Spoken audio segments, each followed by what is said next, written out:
guys, it's your boy, Barca Boy 103. Today we're going to be reacting to the Barcelona news over the past 24 hours. So much news to cover again. We're going to talk about Erling Haaland, David Alaba, Emerson joining, some player sales, and of course the inauguration of Joan Laporta as the 41st president of Barcelona and what that means for Messi's future. Before we get into it, make sure you guys smash that like button, try to get to 200 likes on this video. It would be very much appreciated. And of course, hit the subscribe button and let's get into it. Let's start off with some transfer updates in regards to Erling Haaland and David Alaba. And Fabrizio Romano did his podcast yesterday and he talked about Erling Haaland and David Alaba. Firstly, on Erling Haaland, he said that no club is close today to signing Haaland. He's focused on Dortmund and he's focused on Champions League because he wants to do something historical. His release clause of 75 million is not valid this summer. It will be valid next summer in 2022. He also gave an update on David Alba's situation. He says that only Real Madrid have a verbal agreement with David Alaba and not FC Barcelona. Although the agreement hasn't been signed yet, Real Madrid are the front runners for signing David Alaba. So again, on the two situations, it's very, very clear. David Alaba has an agreement with Real Madrid. Verbal agreement, nothing signed. He is waiting for Barcelona. He's waiting for Joan Laporta to come in and maybe negotiate with him. Hasn't signed anything yet. And Erling Haaland, he's waiting for the Champions League result of Dortmund. If Dortmund did not make the Champions League, he will push for that move in the summer. But of course, his 75 million release clause will be active next summer and not this summer, which contradicts reports coming from Spain saying that his release clause is active this summer. So Dortmund are going to demand 150 million like we talked about in yesterday's video, which is going to be quite a big sum for Barcelona. We'll see what happens with the Erling Haaland situation, but we all know for a fact that Laporta's priority signing is Erling Haaland. Voiceover Barca Boy 103 here. I want to give you guys a quick update that came out last night, and it was a couple hours after I finished recording, but I want to talk about it because it is big news coming in from TV3 from Oriel. As we all know, one of the best sources in Spain.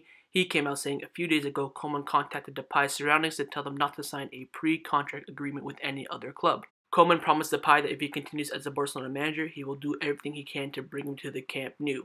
For me, like I said before and I'll say it again, I would be all over this deal. He obviously coached Depay in the Dutch team when Depay was on the best form of his career. I'd be all over this deal. And imagine Depay as a backup for Haaland. Oh my goodness gracious. Barcelona could actually challenge for the Champions League at this stage because Depay, as we all know, very versatile player. He has 14 goals and 9 assists in Ligue 1. He's getting in almost in double figures in goals and assists, just like, for example, Griezmann and Messi. And his team, Lyon, are on the same amount of points as PSG and are challenging for the title. He is literally carrying this team on his back, and he is doing such a great job of it. The main thing for me is that this is going to be on a free. On a free. He would be, if he had a full-time contract, let's say a 4-year, 5-year contract, he'd be worth 50, 60 million. So this is like a no-brainer for Barcelona for me, in my opinion. You bring him in, sign him up, his value would just increase straight away. Right now, he's worth nothing. You sign him on a 5-year contract, he's at least worth 40 million. This deal for me is a no-brainer. Hopefully, Koeman can convince Laporta to bring him in, because for me, this would be an absolute revelation signing. Not as as big as Haaland, but it would just show Barcelona's ambition to win every single title. Because as we all know, injuries happen all the time. Look, for example, this season, Ansu Fati getting injured, not Trincão's getting opportunities. Imagine we had Depay coming in. It'd just be ridiculous. It would give Barcelona excellent squad depth. It would keep the players challenging for places as well.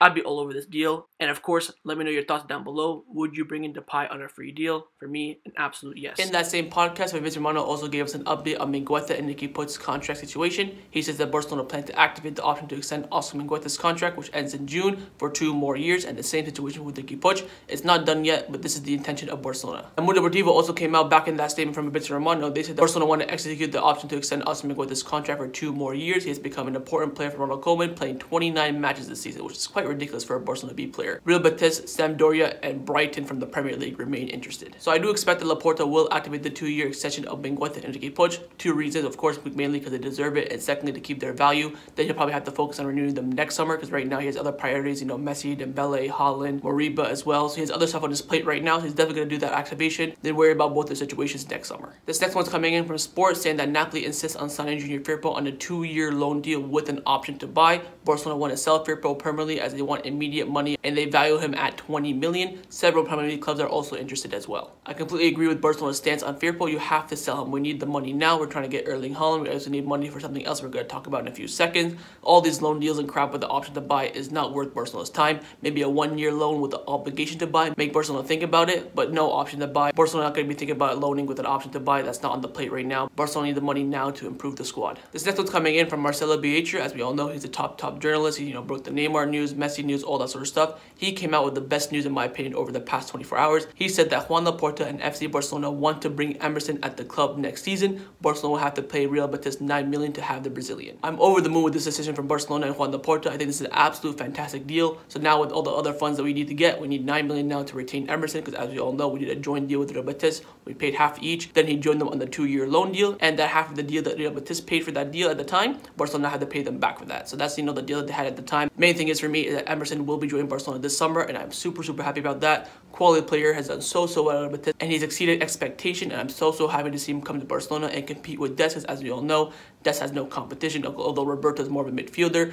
Des knows he's going to be walking in every single day knowing he's the starting right back. With Emerson coming in, he's going to have very good competition. This next one's coming in from Javi Miguel and TV3, who are both very reliable, and they're talking about Xavi. They said that El Said is offering Xavi a 2-year contract extension, economic improvement, and maintaining the Barcelona clause to free himself. He asked for the time to think about it. His idea is to extend only until 2022. Now, obviously, these reports bring up a big concern about Xavi's future. Is he going to, stay in Qatar for one more year, then come to Barcelona? Is he going to come to Barcelona straight away? All we know for sure is that if he signs an extension with El Said, the Barcelona clause will be in effect 100%, which means that Barcelona come calling, Xavi says yes, they can let him go for free, no money paid. But my hope is that Xavi maybe extends there for a year, or maybe, just move on. I'd love to see him coach in Spain, maybe in the lower teams like an Eibar, or maybe, I don't know, like a Real Valladolid. I'd love to see him, get some, top division managerial experience, but we'll see what happens with it. But all we know for sure is that Xavi is thinking about extending his contract at El Said. Now, yesterday was the inauguration ceremony for the 41st president of Barcelona, Joan Laporta. Quickly want to just go over his inauguration speech, then give you guys my final thoughts on it. He starts off by saying that thank you all for being here. I am optimistic, and those around me know that I always want to be positive. Firstly, I want to thank all the members and everyone who voted for me. Also, I want to thank Tony Freya and Victor Font for being here. Barcelona is one big family, and this is what is seen today. God knows what it took to get here. Many years have been passed and many ups and many downs, but I prefer to always stay with the good. I see the cup half full and forget about the disasters. I have a very good relationship with all the players and coach, and I want to thank everyone for coming here today. You all will see a permanent president at your side who will support and protect this club. We have a very important challenge, which will do so with courage and optimism, to return Barcelona to glory and joy. We want to have a great time again, and thanks to the players, we are the ones that can really restore hope to this club. If we all love Barcelona, we must love it now more than ever and show that we are not alone in this. We will accompany you with all what we have, and we will never leave you alone. I ask for a loud applause for the players who please us so much. I also want to thank all the club's and staff that have worked a lot during these exceptional times. You deserve a very warm applause as well. The club's economic situation raises some concerns, and that is our top priority. We have a plan to implement it with the effort and the work. We now have full powers to make decisions. We want to win the King's Cup and the league this season. He also states that we will make smart decisions. We have a great team, and they are not worried about changes. The person who will make the decisions will make them in the name of Barcelona. We will definitely achieve other titles in the future. I hope this next stage in Barcelona's history will be one of the best in its history. We want to win the Champions League, and Ronald Koeman, you know very well that you have my full confidence. Ronald, you know that you have the confidence of this board. We want a very competitive team that aspires to win everything and reclaim the success story between Barcelona and the Champions League. These players are used to winning, and the level of demand is very high. We are a club that is admired by the way we play, and we respect our history, and we are also blessed with the system that everyone loves. One of the most important elements of our new project is La Masia. We will make all the necessary efforts to remain proud of FC Barcelona, and I know you carry it all in your hearts. That is why it will also be important to promote La Masia as a world-famous center of sports excellence. Our hearts beat under the Barcelona shield. I will return our key: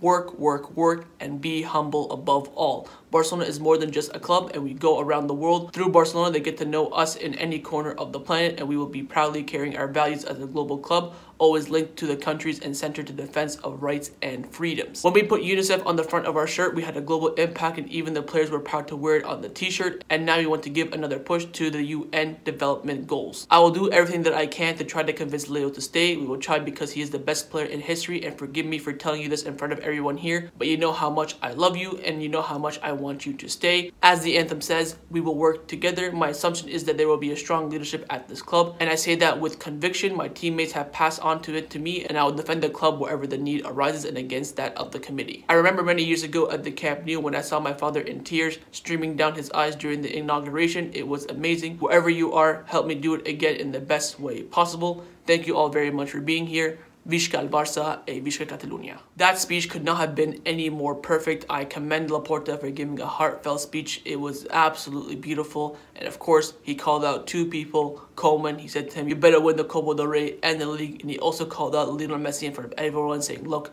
I want you to stay. I love you. I know you love Barcelona. God, I almost cried watching that, man. It was absolutely beautiful. And now we're getting reports from Elvira Martinez saying that the situation of Messi is now to play 2 years in Europe and then go to Miami in the MLS. And he also said that Messi was on the verge of leaving before the election happened. And if Laporta did not win, Messi would have left 100%. It just shows again how important it was to elect Joan Laporta. And of course, Laporta's first objective is to convince Messi to stay. And he wants to sign Messi on a new contract with a 30% wage reduction. So that's going to be a little bit of a hassle for Laporta to do. You know, Messi makes a lot of money, so they look, you know, take that down just a little bit, hopefully. If anyone can convince Messi, it's Laporta. And I'm so happy for the future we have to come.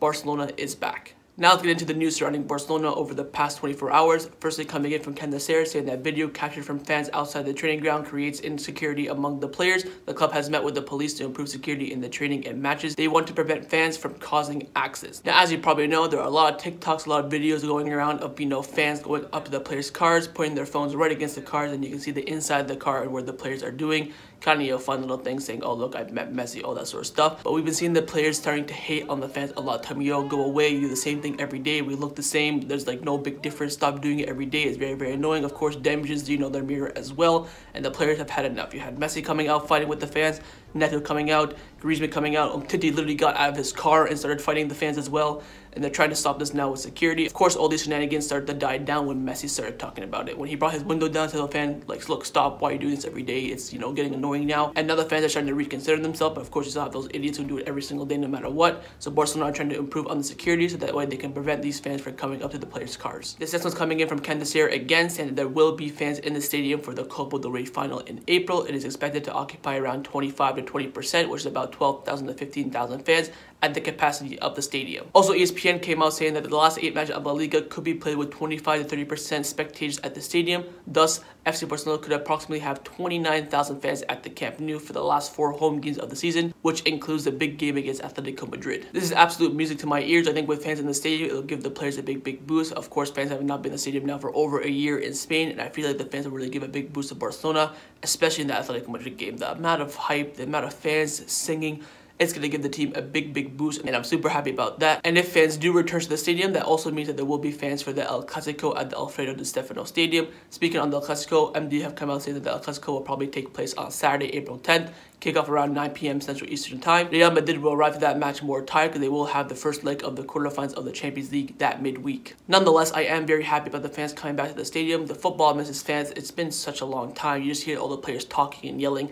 I don't want to hear that. I want to hear the fans giving the team encouragement. And for the Atletico Madrid game, if there are fans again, it's going to be an absolute crazy game. So I'm looking forward to that if the fans are not there. But also I'm going to be looking forward to it if there's fans or not. So there is a big possibility for fans to be coming back for the last 8 games of the season. So that was my reaction to the Barcelona news over the past 24 hours. Hopefully you guys enjoyed it. If you did, make sure you leave a like. Let me know your thoughts down below with everything we discussed. And make sure you guys hit the subscribe button. And I'll see you guys tomorrow for the match preview for Real Sociedad versus Barcelona at the Anoeta. It's going to be a massive game. So I'll see you guys tomorrow. Take care and Forza Barca.